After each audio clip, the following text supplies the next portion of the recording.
Transmigration plus rebirth plus laid-back life plus power fantasy. Alex Thompson, 7 p.m. The Grand Summit Ballroom. The engagement party. Don't be late. The voice on the other end of the line was as cold as ice, devoid of any emotion. I jolted, sitting bolt upright in the plush bed, my mind a complete mess. Who was I? Where was I? Memories flooded in like a broken dam. Alex Thompson, an average guy from the 21st century, had been pulling an all-nighter for a project just last night. The next thing I knew, I'd opened my eyes and found myself transmigrated into a brainless power fantasy novel I'd just finished reading. And not only that, I was the ultimate punching bag villain with the same name.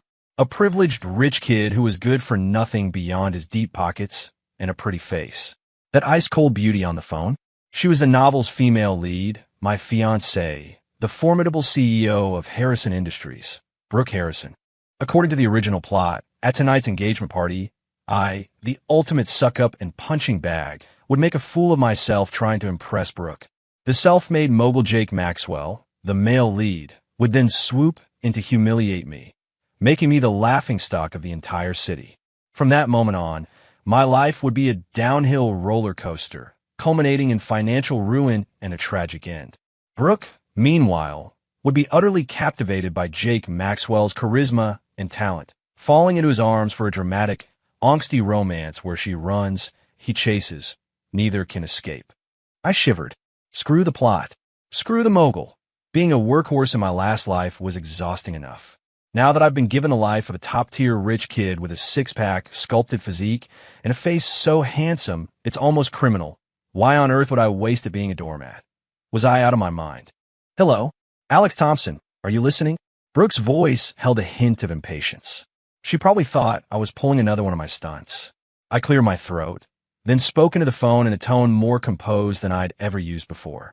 Ms. Harrison, I think there might be a misunderstanding between us.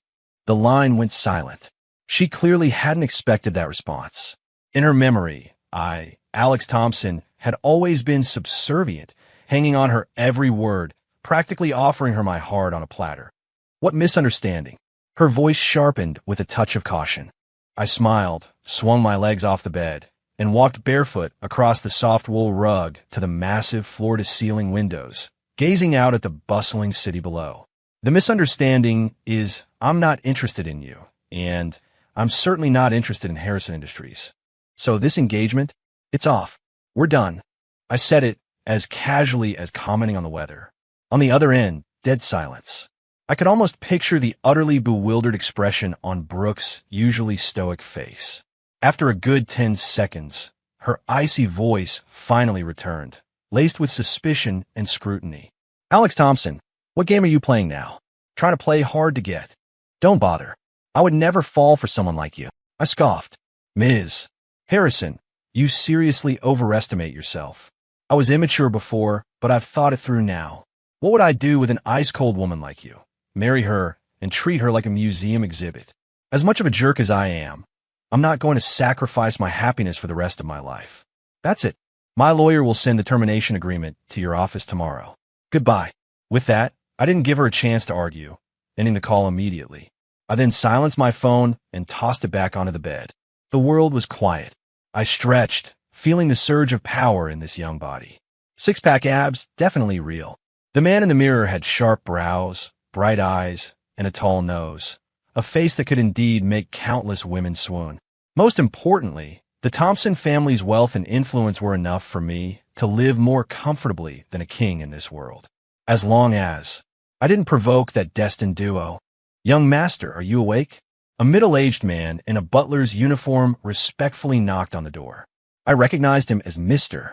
Henderson, the Thompson family's loyal house manager. Come in, Mr. Henderson. Mr. Henderson entered, carrying a perfectly pressed custom-made suit.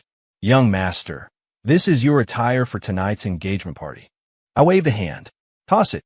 Mr. Henderson froze, his hand suspended in midair, a bewildered expression on his face.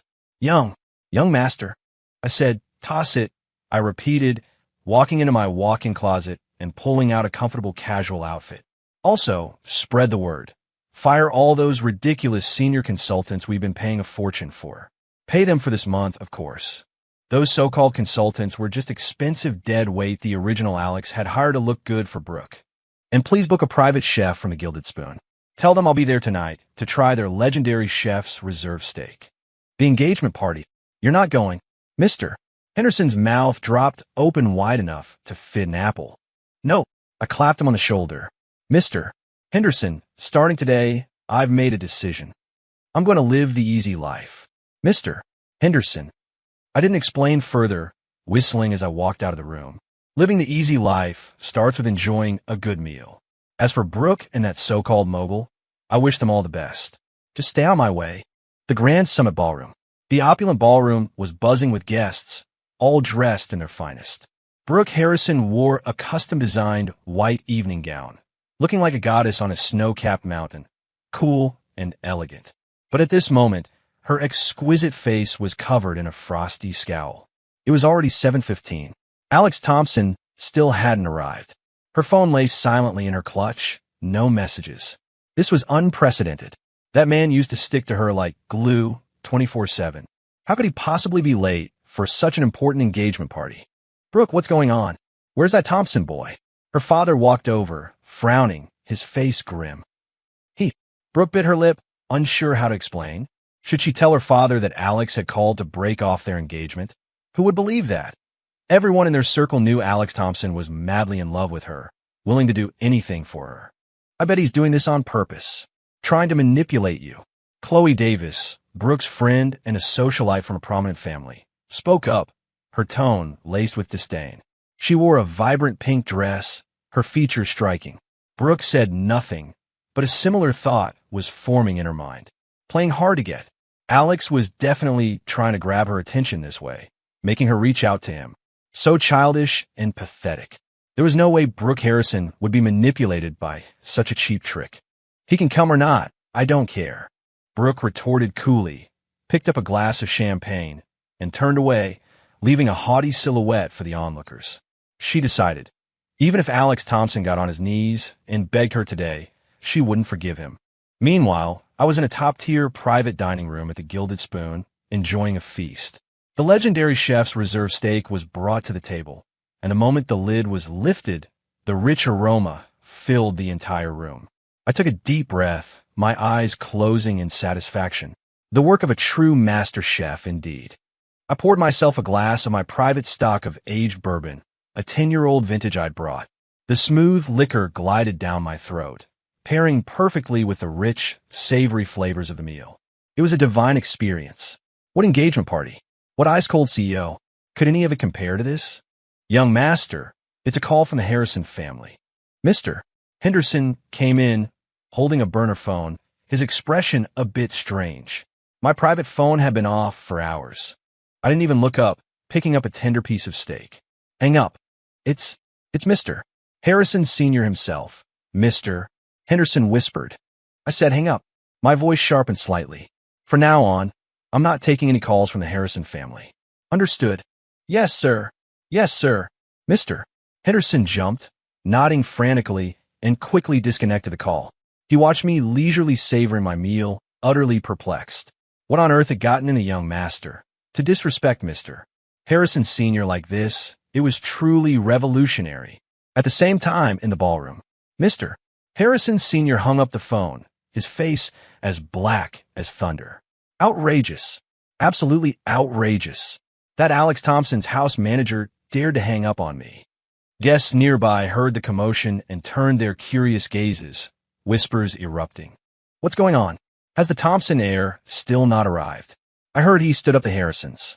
That takes some nerve. A good-for-nothing rich boy. Just because his family has money, he thinks he's hot stuff? Brooke's face grew even colder, her fingers clutching the champagne glass, turning white from the force. Alex Thompson, you are really something. You've successfully infuriated me. Just then, a stir came from the ballroom entrance. A young man, dressed in an ordinary jacket, but with eyes as sharp as an eagle's, strode in. He scanned the room, his gaze finally settling on Brooke, a mischievous smirk playing on his lips. Care for a drink, beautiful? Or are you content drinking alone? Brooke frowned, about to snap at him, but Chloe, standing beside her, gasped, her eyes lighting up. Brooke, look, isn't that Jake Maxwell? The one I told you about, who's been making waves in the business world lately. Brooke felt a tremor. Jake Maxwell, the self-made man who had built a business empire from scratch in just 6 months. She looked at him, and for some reason, her heart skipped a beat. A strange sense of destiny welled up within her. And I, oblivious to all of this, couldn't have cared less. Full and content, I let out a satisfied burp. Mr. Henderson, tomorrow, please have the lakeside estate outside the city cleaned up. I plan to move there for a few days. Also, hire a few more chefs. I want culinary experts in every major tradition. I want them all. And bring out the most unassuming electric car for my garage. I'll be using that from now on. Sports cars are too noisy. Mr. Henderson took notes, his worldview slowly shattering. This wasn't living the easy life for the young master. This was like a retired dignitary's lifestyle, way ahead of schedule. The next day, I woke up feeling refreshed on my sprawling bed. Sunlight streamed through the huge windows, warm and pleasant. No annoying calls, no icy commands, just birdsong and the scent of flowers. This feeling was absolutely exhilarating. I was about to head to the gym when Mr. Henderson knocked and entered, his expression even stranger than yesterday's. Young master, Ms. Harrison. Ms. Harrison is here. I raised an eyebrow. Brooke Harrison? What was she doing here? To chew me out? According to the original plot, by now, she should have been making eyes at Jake Maxwell. Why would she have time to seek out a minor character like me? Tell her to wait. I waved a lazy hand and walked into the gym. An hour later, I emerged, drenched in sweat and feeling completely invigorated. In the living room, Brooke sat upright, her back ramrod straight. Dressed in a sharp business suit, she looked like a snow lotus poised to unleash icy winds at any moment. When she saw me, clad in a tank top and shorts, my hair still damp, her beautiful brows immediately furrowed. Her eyes held undisguised disgust and disdain. Alex Thompson, have you had enough of your little tantrum? She began with her usual condescending, interrogative tone. I grabbed a bottle of water from the fridge, chugged half of it, then lazily looked at her. Ms. Harrison, what are you talking about? What tantrum? Why didn't you show up to the engagement party last night? She demanded, her voice frigid. I smiled. Ms. Harrison, I made it pretty clear on the phone yesterday, didn't I? We're terminating the engagement. Since it's off, why would I go to the party? To watch you in your new fling flirting. You. Brooke was so choked up she couldn't speak, her chest heaving. She took a deep breath, seemingly trying to suppress her rage. Where's the engagement termination agreement? She said, extending a hand, her tone cold. Oh, that. I slapped my forehead. Forgot. Brooke's voice shot up. She couldn't believe her ears. Such an important matter. And he said he forgot? Yeah. I looked innocently. Yesterday, I was too busy enjoying the chef's reserve steak. It was so delicious, I had no time to think of anything else. You haven't tried it, have you, Ms. Harrison? TSK, a real shame. Brooke glared at me, her eyes wanting to bore holes through me. She realized that the Alex Thompson in front of her was completely different from the one in her memory. The old him always looked at her with adoration and eagerness, speaking cautiously, afraid to displease her. But now his eyes were clear, his demeanor relaxed, and his words were full of mockery and indifference. Yes, indifference. As if she, Brooke Harrison, was no different from a stray cat or dog to him. This immense shift left her feeling an unprecedented irritation and loss of control. Alex Thompson, I don't have time for your games. The agreement. Give it to me now. What's the rush? I walked up to her, looking down at her. Ms. Harrison, do you perhaps think I can't live without you? Brooke didn't speak, but her arrogant expression said it all. I leaned down close to her ear and whispered in a voice only we could hear. Too bad. You've got it all wrong. The world doesn't revolve around you. And your so-called Ice Queen persona? To me, it just screams frigid. The warm breath on her ear made Brooke stiffen, her cheeks instantly flushing crimson. Not from shyness, but from fury. In her entire life, no one had ever dared to be so flippant, so disrespectful to her. You scoundrel. She sprang up abruptly, her heel twisting from the hasty movement, and her body swayed backward, out of control. I instinctively reached out, circling her soft waist with my arm. Nice feel. Just a bit too thin, it felt bony. Brooke crashed into a firm, warm embrace, inhaling a fresh scent of sweat and a faint masculine musk. Her mind went blank. She could clearly feel the hard muscle lines on his arm through the thin fabric. This was the useless Alex Thompson. When did he get such a good physique? Ms. Harrison, no need to throw yourself at me so eagerly, is there? My teasing voice sounded above her head. Brooke snapped out of her daze, pushing me away as if electrified, her face alternating between red and white. Who's throwing themselves at you? Let go of me. I released her easily, spreading my hands in an expression that said, "You're the one who came at me." "I'll have Mr. Henderson deliver the agreement to your company tomorrow," I announced, effectively dismissing her. "Now, you can leave. Take care, no need for me to see you out." Brooke regained her footing awkwardly, trembling with anger at my unyielding demeanor. Before coming, she had envisioned countless possibilities. Alex would be sobbing, begging for her forgiveness. Alex would be hysterically questioning her. Alex would try to harass her in an even more desperate way.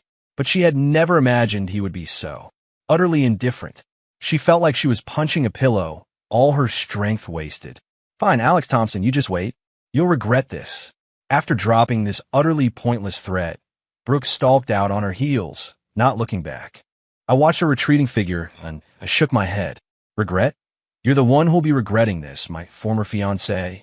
With Brooke gone, my mood soared. Humming a tune, I began planning my grand project of living the easy life.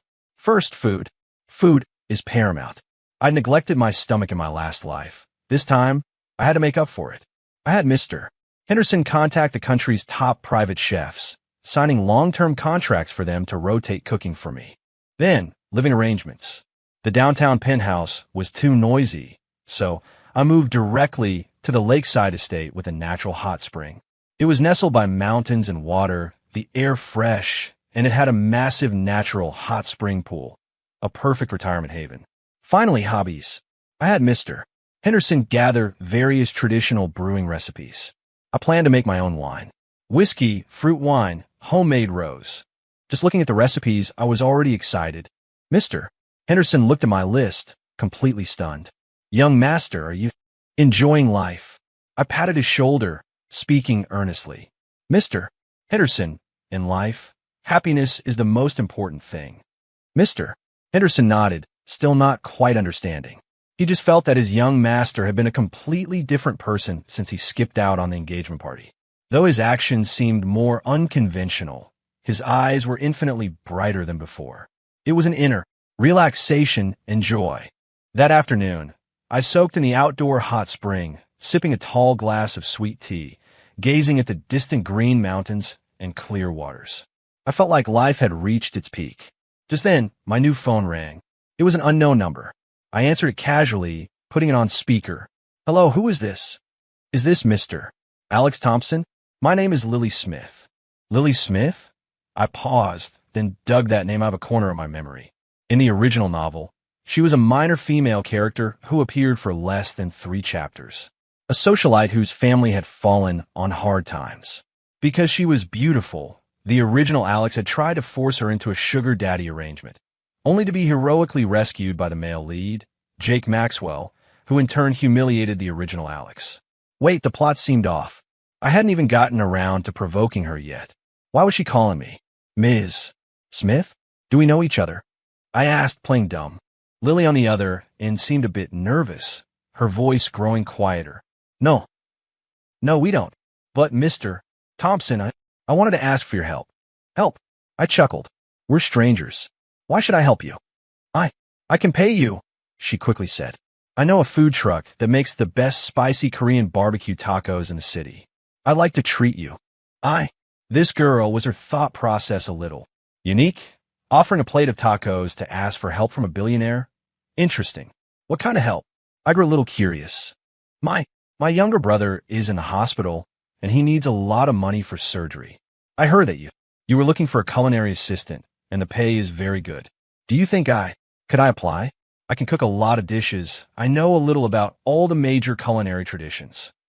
I was silent. So that was it. In the original, her brother did get seriously ill, and that's why she was desperate and cornered by the original Alex. I hadn't realized the timeline had moved up so much. Where are those tacos you mentioned? I suddenly asked. Lily paused. Huh. Send me the address. I'll go try them tonight. If they're good, I might consider your request. With that, I hung up. It wasn't that I was being a good Samaritan. It was because I suddenly remembered that the original novel mentioned in passing that Lily's grandfather was a former imperial chef who retired and lived in seclusion. Her little bit of cooking might not be so simple. For the sake of my appetite, I could help with this. That evening, I followed the address. My driver took the unassuming electric car to a bustling night market, full of life. As soon as I got out of the car, I smelled the rich aroma of cumin and chili spices wafting through the air. I immediately spotted the taco stand. In front of it, a girl in a white sundress was anxiously looking around. The girl had fair skin, delicate features, and eyes like a young deer, clear and pure. When she saw me, her eyes lit up, and she quickly scurried over. Mr. Thompson, Mr. Thompson. It was Lily Smith. She was even more beautiful in person than I had imagined, a gentle, welcoming beauty that was utterly non-threatening. That's me. I nodded. You actually came. She looked surprised and delighted, 2 cute dimples appearing on her cheeks. 2 spicy Korean barbecue tacos, extra hot, I told the vendor directly. Soon, 2 perfectly grilled, crispy on the outside, tender on the inside tacos, loaded with toppings, were handed over. I took one, biting into it. The tortilla was perfectly charred, the meat tender and succulent, bursting with flavor. The spice level was just right. A touch more would be overpowering, a touch less would be bland. Delicious. My eyes lit up, and I quickly devoured one. Lily watched me nervously, her hands clutching the hem of her dress. How is it? Is it good? It's okay. I wiped my mouth, feigning nonchalance. Given your sincerity, I'll grant your request. Really? Her eyes widened in surprise. Report to my estate tomorrow. I'll send you the address. As for your salary, I thought for a moment. I'll pay you the amount your brother needs for his surgery, paid monthly. Lily's eyes immediately welled up. She bowed deeply to me. Thank you, Mr. Thompson. You're such a good person. I waved a hand. No need for the good person card. I was just an ordinary rich kid living the easy life, looking to satisfy my gourmet cravings. Lily's arrival elevated the quality of my laid-back life by several notches. She was a true gem. Not only was she a superb cook, effortlessly mastering all the major culinary traditions, but she also constantly whipped up new and delicious pastries.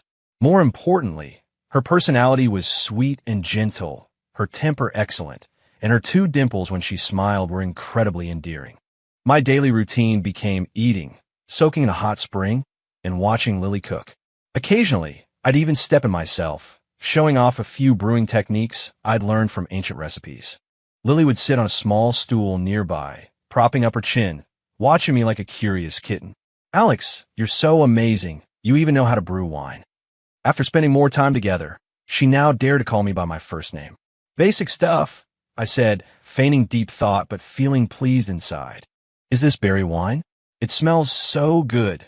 She leaned closer like a little cat, sniffing the freshly opened wine crock. Want to try some? I raised an eyebrow. She nodded frantically. I poured her a small glass. The milky white liquid gave off a sweet, fruity aroma. She took a careful sip, her eyes instantly sparkling. It's so good. Sweet, not harsh at all. Seeing her satisfied expression, my mood brightened. If you like it, have more. Turns out, the girl couldn't hold her liquor. After just a small glass of berry wine, a flush of pink colored her fair cheeks, and her eyes grew hazy. She suddenly leaned closer to me, reaching out a delicate finger to poke my abs. Wow, they're hard. This girl, she got so bold when she was drunk. Alex, you have such a nice body, she giggled, her fingers still mischievously exploring my torso. My body stiffened, a rush of heat uncontrollably surging to my lower abdomen. Damn it, this body was far too honest. I caught her wandering hand, my voice a little hoarse. Don't move. Why not? She tilted her head, looking at me with innocent, watery eyes full of confusion. Because I took a deep breath, then scooped her up from the floor. She was light like a cloud. Because if you keep moving, I'll be tempted to throw you into the hot spring and simmer you. I carried her back to her room, placed her on the bed, and pulled the covers over her. Looking at her peaceful sleeping face, I smiled helplessly and turned to leave. Self-control, Alex. This is a wholesome story. The next day, Lily woke up with no memory of what she'd done. But whenever she saw me, her face would inexplicably flush. I didn't point it out, continuing to enjoy the delicious meals she prepared. Days like this were peaceful and beautiful, until an unwelcome guest arrived. That day, I was sunbathing in the yard when Mr. Henderson led a man in a crisp suit into the courtyard. "Young master, this is Mr. Miller, Ms. Harrison's assistant from Harrison Industries." I opened my eyes and saw a man with gold-rimmed glasses and a sharp, astute look. "Mr. Thompson, good day." Mr. Miller bowed respectfully, his demeanor impeccable. "Our Ms. Harrison would like to ask for your help." I chuckled. "Brooke Harrison? What does she want now?" Mr. Miller pushed up his glasses and said, "The company has recently run into a major problem. A critical overseas project was suddenly unilaterally terminated by our partner, leading to a huge funding gap. We've discovered that Jake Maxwell is behind this." Jake Maxwell, the male lead, was finally making his move. According to the original plot, this crisis was a deliberate setup by him to play the hero and win over the Ice Queen. He would appear when Brooke was at her most desperate, turn the tide, and completely capture her heart. So, I asked lazily, "Her funding is cut. What's it got to do with me? I'm not a bank." Mr. Miller's expression was a bit awkward. "Ms. Harrison's intention is she hopes the Thompson family can help out, given our past relationship. If we can overcome this crisis, Ms. Harrison is willing to consider getting back together with you." "Get back together?" I burst out laughing as if I'd heard the biggest joke in the world. "Ha ha ha ha ha." Mr. Miller looked at me, utterly confused by my laughter. "Mr. Miller, go back and tell Brooke Harrison," I said, my laughter fading, my eyes turning cold. "First, there is no past relationship between us. Second, if she wants my help, fine. She needs to come and beg me herself. Third, and most importantly, tell her, forget getting back together. Even if she's stripped naked and lay in my bed right now. I complained she was taking up space. Now get lost." Mr. Miller practically fled. I could imagine how spectacular Brooke Harrison's face would be when he relayed my exact words. Lily walked over with a plate of freshly cut fruit, looking at me with some concern. "Alex, was that a bit too harsh?" "What's harsh about it?" I picked up a slice of watermelon, saying nonchalantly, "She came here looking for trouble. I just satisfied her request." Lily nodded, half understanding, and didn't ask further. She was smart, knowing what to ask and what not to ask. I liked her sense of discretion. "By the way, has her brother's surgery been scheduled?" I changed the subject. At the mention of her brother, Lily's face immediately broke into a grateful smile. "Yes, it's all arranged for next week. The doctor says the success rate is very high." "Alex, thank you so much, really." "Thank me for what?" "You cook for me. I pay you. It's fair and square." I waved a hand. Looking at her heartfelt smile, I felt the money was well spent. That afternoon, I was researching a new brewing recipe when Mr. Henderson returned. This time, his expression was even more dramatic, as if he'd seen a ghost. Young master," he stammered. "Ms. Harrison, she came herself." I looked up and indeed saw Brooke Harrison standing at the courtyard gate. She had shed her cold business attire for a simple, elegant dress, and even wore light makeup, attempting to soften her appearance. Unfortunately, the arrogance and resentment in her eyes still betrayed her. She probably thought that by lowering herself to come in person, she was giving me an immense amount of respect. Too bad, she was mistaken. In my eyes, her respect was worth nothing. I ignored her, continuing to pore over my brewing recipe. Lily looked between me and Brooke at the gate, a little unsure what to do. "Alex, go, get her a glass of water," I instructed without looking up. "Oh," Lily meekly went. Brooke stood there, her face alternating between green and pale. She, the esteemed CEO of Harrison Industries, had personally come to my estate, and this jerk, Alex Thompson, dared to treat her with such disrespect. She took a deep breath, then walked in on her heels, stopping in front of me. Alex Thompson, we need to talk. I acted as if I hadn't heard her, mumbling to myself, the glutinous rice needs to soak for 12 hours first, and the heat control is crucial. Alex Thompson. Brooke raised her voice. I finally looked up, an impatient expression on my face. Ms. Harrison, you're being very loud. You know that? You're interrupting my academic research. Academic research. Brewing wine counted as academic research. Brooke was so angry she nearly spit blood. Just then, Lily came over with a glass of plain water, carefully handing it to her. Ms. Harrison, please have some water. Brooke saw Lily, and a flicker of jealousy and disdain crossed her eyes. She recognized this woman. Lily's photo had been in the investigation report Mr. Millard gave her a few days ago, a down-on-her-luck socialite who needed to work to earn money. Alex Thompson rejected her for this kind of woman. Was he out of his mind? Who are you? Do you have a say in this? Brooke said coldly to Lily. Lily flinched, startled by Brooke's icy gaze, and looked at me for help. I put down my recipe, stood up, and walked to Lily's side, pulling her into my embrace. Then I looked at Brooke, my gaze chilling. Ms. Harrison, allow me to introduce you. This is Lily Smith, my culinary assistant. She's my person. Now, tell me, does she have the right to speak here? My actions and words were like two resounding slaps, brutally striking Brooke's face. She watched me protect Lily, saw Lily's demure, bird-like posture in my arms. A wave of unprecedented humiliation and anger surged through her. Once upon a time, that embrace was exclusively hers. That man only looked at her with such cherished eyes. But now everything had changed. Alex Thompson, do you really have to humiliate me like this? Her voice trembled slightly. Humiliate? I chuckled. Ms. Harrison, are you misunderstanding something? From beginning to end, you've been humiliating yourself. You arrogantly believe the whole world should revolve around you. You thought you could just snap your fingers and I'd still come running like a dog like before. I'm telling you, that's never going to happen again.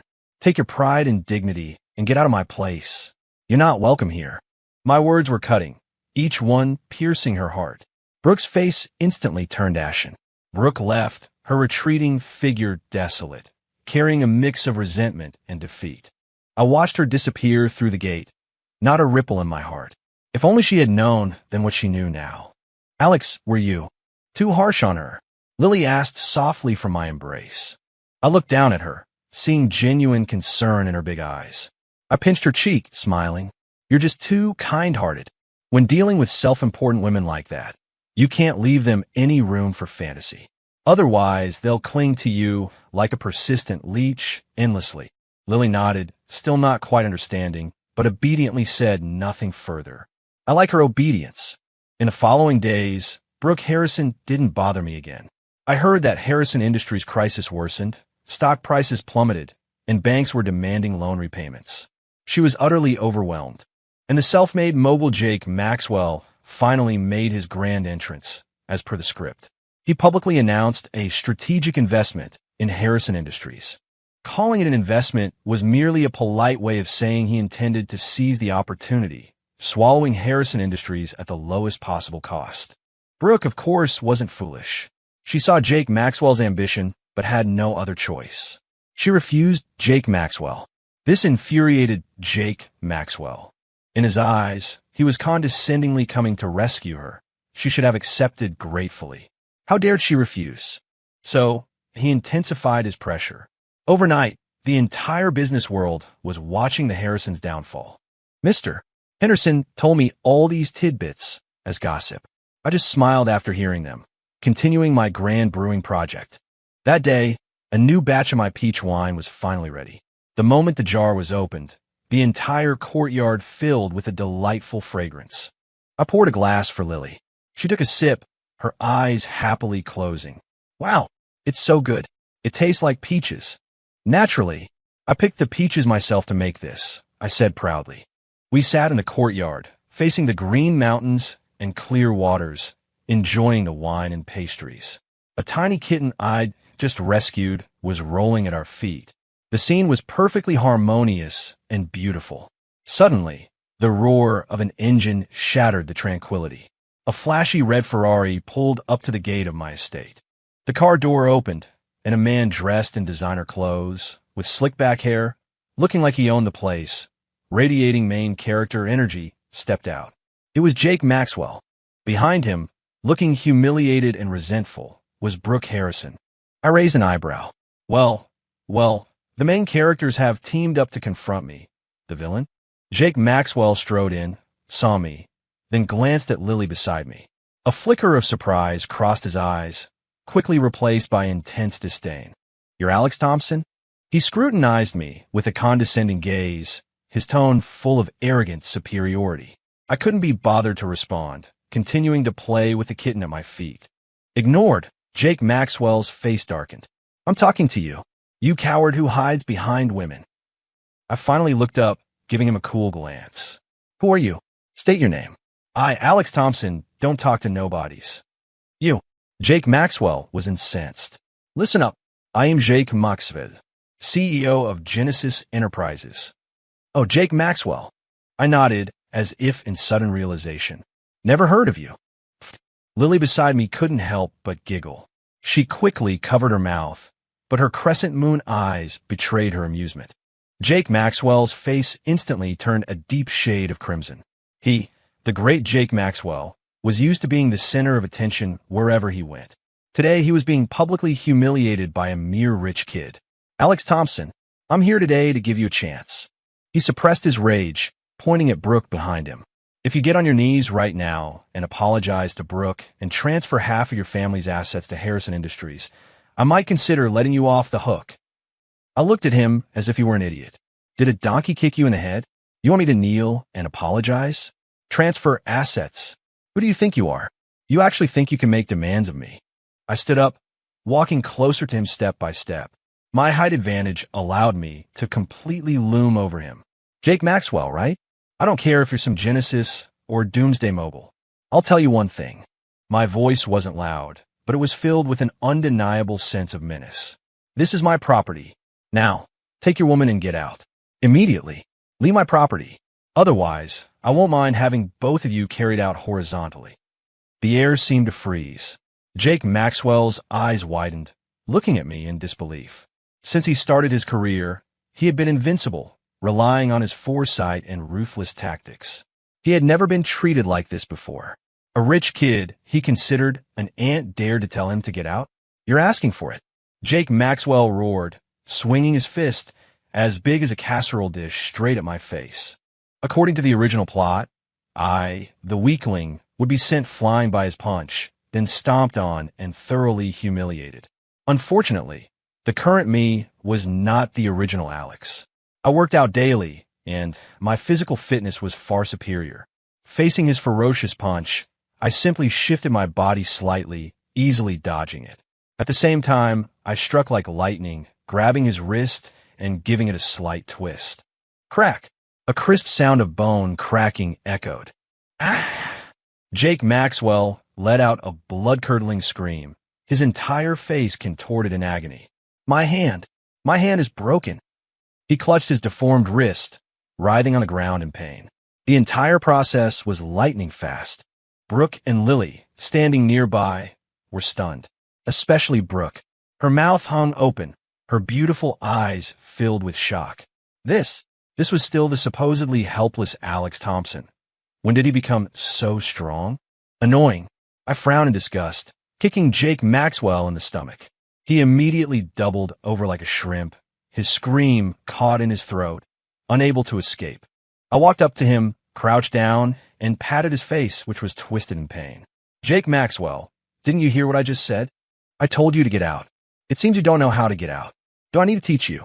My tone was calm, but the coldness in my eyes sent Jake Maxwell plummeting into an icy abyss. He was terrified. From my eyes, he saw undisguised killing intent. This man wasn't kidding. If he didn't get out now, he would really be killed. I'll go. He scrambled to his feet, ignoring his broken wrist and Brooke behind him, rushing toward his Ferrari like a scared dog. However, just as he ran a few steps, I called out to him. Stop. Jake Maxwell froze, then turned back, trembling. Leave the car. I pointed to the red Ferrari. Consider it. A cleaning fee for dirtying my courtyard. Jake Maxwell's face turned white, but he dared not argue. He could only escape from my estate, crying, scrambling, and without his car. The farce concluded. I turned and looked at Brooke, who was still frozen in place. Her gaze at me was complex. There was shock, fear, and a hint of an unfamiliar light she hadn't even noticed herself. You. Why are you? She murmured, seemingly wanting to ask why I'd become so strong. Why? I chuckled, walking toward her, because I no longer wanted to be a useless pawn to be manipulated. Is that reason enough? I leaned closer to her, lowering my voice. Brooke Harrison, do you see now? This is the man you chose. A coward who abandoned you and ran when danger struck. And you, for someone like that, gave up on me. Tell me, aren't you absolutely ridiculous? Brooke trembled, her face deathly pale, her lips quivering, unable to utter a single word. I ignored her, turning to Lily. Lily was looking at me with adoring eyes, full of little stars. Alex, you were so cool just now. She made me laugh. I reached out and ruffled her hair. That's right. Come on. Don't let these irrelevant people spoil our wine-tasting pleasure. I took her hand and led her back to the stone table in the courtyard, as if nothing had happened. Only Brooke was left, standing alone, watching our intimate backs, her eyes for the first time revealing an emotion called regret. From that day on, my world became completely peaceful. Jake Maxwell, with a broken hand, didn't dare to show his face again. Brooke Harrison also disappeared. I heard that Harrison Industries' crisis was eventually resolved only after Mr. Harrison Sr. humbled himself and begged a few old family friends for help. But the company was severely weakened, falling from a top-tier conglomerate to a second-rate one. None of this concerned me. My daily life consisted of researching gourmet food, brewing fine wines, playing with my cat, and teasing Lily. Little foodie, open up. I forked a piece of freshly baked lavender scone and held it to her mouth. Lily's cheeks flushed slightly, and she obediently opened her mouth and took a bite. Delicious. She happily closed her eyes. My special nickname for her was Little Foodie, and she, behind my back, secretly called me Big Boss, because I always liked to tease her, watching her blush and flutter, looking adorable. Our pets also got together before us. The tiny kitten I rescued clung to Lily's ragdoll cat all day, inseparable, looking completely like a little sidekick. That day, Lily's brother's surgery was successful, and he was discharged from the hospital. To thank me, she specifically prepared an extremely lavish dinner. Every dish was made with her heart and soul. We drank the peach wine I'd personally brewed, and the atmosphere was perfect. Lily's cheeks were a lovely pink from the alcohol, and her eyes sparkled. Alex, she suddenly began, her voice soft and sweet. Can I ask you a question? Ask away. Why? Why are you so good to me? She mustered her courage, looking into my eyes. I smiled, put down my wine glass, and looked at her seriously. Because you're worth it. You're kind, pure, and beautiful like an angel.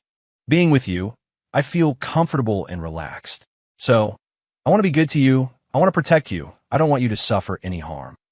My words were direct and sincere. Lily's eyes instantly turned red. She looked at me, the light in her eyes brighter than any star in the sky. Alex, she suddenly stood up, walked around the table to my side, and then, to my stunned gaze, leaned down and gently kissed my lips. Soft, sweet, with a fragrance of peach wine. It was a spark that ignited a flame. She flushed, lowered her head, not daring to look at me. This is my payment to you. I froze for a few seconds, then chuckled. I reached out, pulled her into my arms, holding her tightly. Silly girl, that payment isn't enough. I whispered in her ear, my voice hoarse. You'll have to pay me back for a lifetime. Her body trembled slightly in my arms, and then, in a voice barely audible, she responded. At that moment, the moonlight outside was perfect, the peach wine in the courtyard fragrant, and the beautiful woman in my arms was soft and warm. I felt as if I owned the entire world.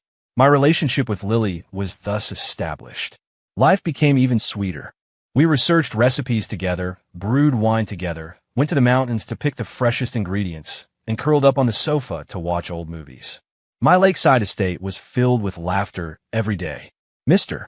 Henderson always had a fond, paternal smile on his face when he saw us. He told me more than once, "Young master, you truly seem alive now." Yes, the old Alex, whether the original character or the newly transmigrated me, had been an empty shell.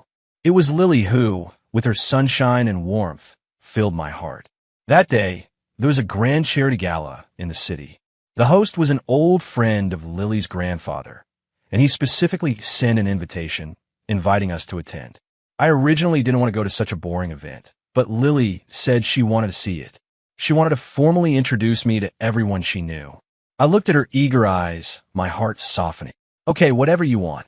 On the night of the gala, I wore a perfectly tailored suit, while Lily wore a custom-made starry blue evening gown I had designed for her. The gown was adorned with tiny diamonds that glittered under the lights, making her look like a fairy stepping out of the Milky Way.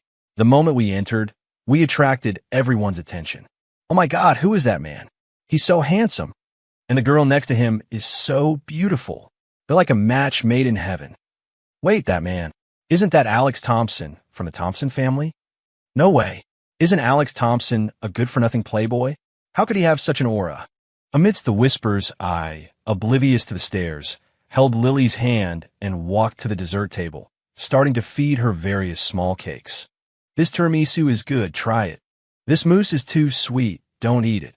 Lily happily enjoyed my feeding, completely unfazed by the surrounding gazes. Nearby, young women, watching our sweet interactions, excitedly covered their mouths, letting out small squeals. Ah, so sweet. I'm totally shipping them. What kind of divine love is this?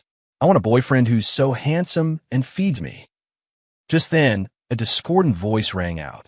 Alex Thompson. I turned and saw a familiar, yet unfamiliar figure. Brooke Harrison. She was here too.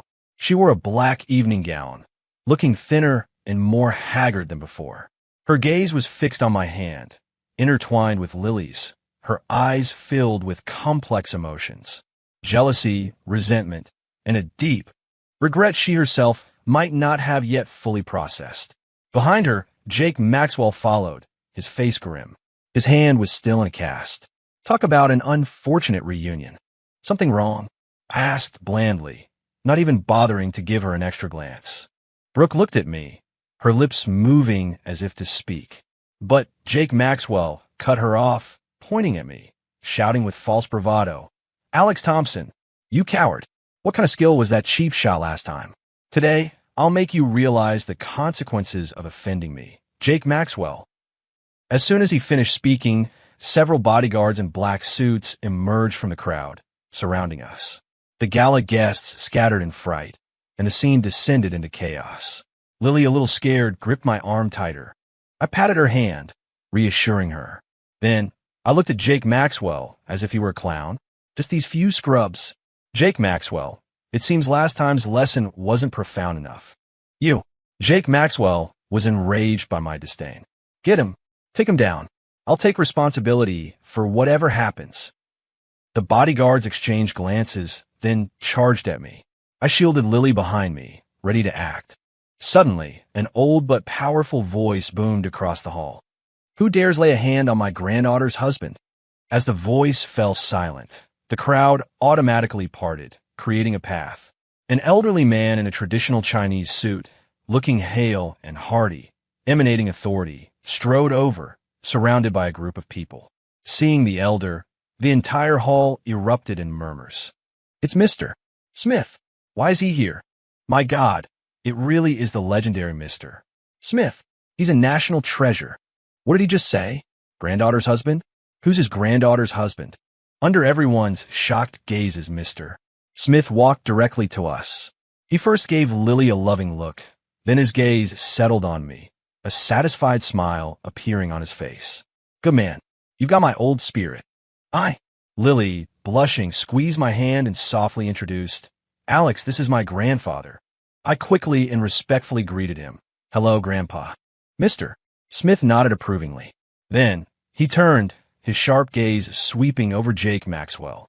So, you the young punk who wants to lay hands on my granddaughter's husband? Jake Maxwell was completely dumbfounded. Mr. Smith. Mr. Smith, the legendary figure with unparalleled connections in both politics and business. Lily was his granddaughter? Then Alex Thompson. Wouldn't that mean?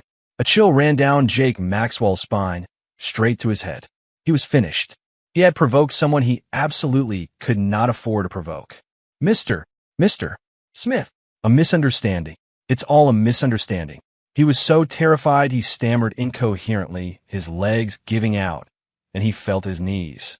Brooke Harrison was also stunned. She looked at Lily, protectively held by Mr. Smith, then at Jake Maxwell, kneeling on the ground in a pathetic display. Finally, her gaze fell on me, the man she had scorned, abandoned, and considered worthless. Now, he stood there, composed and calm, accepting everyone's attention. The girl by his side came from a family 100 times more prominent than hers. He himself was no longer the pushover she could manipulate. He had become powerful, dazzling, and utterly out of her reach. It turned out the clown had always been herself. It turned out what she had missed was the best man in the world, one she could never reach again. Overwhelming regret, like a tidal wave, completely drowned her. Her vision swam, and she fell straight backward, unconscious. The gala's chaos ended with Jake Maxwell being dragged away by Mr. Smith's men and Brooke Harrison collapsing on the spot. The next day, the entire upper echelon was abuzz. Genesis Enterprises went bankrupt overnight, and Jake Maxwell disappeared without a trace, rumored to have vanished. Harrison Industries was also affected, its stock plummeting again, nearing bankruptcy. And I, Alex Thompson, the once notorious useless playboy, became the focus of everyone's discussion. The Thompson heir is actually Mr. Smith's granddaughter's husband. No wonder he dared to break off the engagement with the Harrisons. He found a much better match. What do you mean, better match? Didn't you see Mr. Smith's attitude towards him? It was pure admiration. I think Alex Thompson himself is no ordinary man. I ignored the external commotion. I continued living my easy life. Only now, I had a lawfully wedded wife by my side. We held a small wedding at the lakeside estate, attended only by close friends and family. No lavish display, no media flashes, just warm sunlight and the most sincere blessings. Lily wore a pristine white wedding dress, looking like a true angel. Looking at her, I felt my life was complete. Married life was even sweeter. Lily fully embraced her devoted to her mom's side, video calling her mother for an hour every day to share every little detail of our lives. And I, meanwhile, became utterly engrossed in my brewing endeavors. My cellar was filled with all sorts of wine jars. Whiskey, fruit wine, berry wine. A dazzling array. Occasionally, I would open a new batch, and Lily and I would sit in the courtyard, sipping under the moonlight. Her alcohol tolerance was still low. She'd get tipsy after just a little. When drunk, she loved to hug me, poke my abs, and call me her big boss. And I would always carry her back to her room. And then, self-control. This is a wholesome story. The honeymoon chapter can fill in the wedding night. It was another bright and sunny afternoon. I lay in the rocking chair in the courtyard, leisurely soaking up the sun. Lily leaned against me, engrossed in a book. The kitten and the ragdoll cat chased each other at her feet. Such was the beauty of a tranquil life. Suddenly, Mr. Henderson came in, his expression a bit hesitant. Young master, outside. Ms. Harrison is asking to see you. I opened my eyes, frowning. Her again. I'm not seeing her, she said. She just wants to see you one last time. Mr. Henderson whispered. Harrison Industries has filed for bankruptcy. I was silent for a moment. Lily looked up at me, understandingly saying, go see her just to get closure. I sighed, kissing her forehead. I'll be right back. At the estate gate, Brooke Harrison stood. She wore a simple cotton dress, her face bare, her hair tied back simply. The once ice queen now looked like an ordinary girl next door. Only her face was etched with weariness and a sense of hardship. You came. Seeing me, she forced a smile that was worse than a frown. Something wrong. My tone was still flat. I'm leaving here tomorrow, she said, her head down, her voice very soft. Before I go, I just want to ask you one question. When When did you really start becoming like this? She still wasn't willing to let go. She wanted to know where she had gone wrong. I looked at her, suddenly feeling a little ridiculous. Brooke Harrison, do you still not understand? I never changed. What changed were your eyes and your heart. Before, you couldn't see anything good in me. Now, you've lost it, and only now do you start to miss it. It's just a shame there's no going back in this world. With that, I didn't look at her again, turning and heading back into the courtyard. Behind me, I heard her suppressed sobs, but I didn't turn back. Some people, once missed, are gone for a lifetime. I returned to the courtyard. Lily was waiting for me in the sunlight, holding the kitten. Seeing me return, she gave me a radiant smile. I walked over, scooping her and the cat into my arms. Come on, let's go home. Under the sun, our shadows stretched long, very long. From then on, my world held only good food, fine wine, and her. End.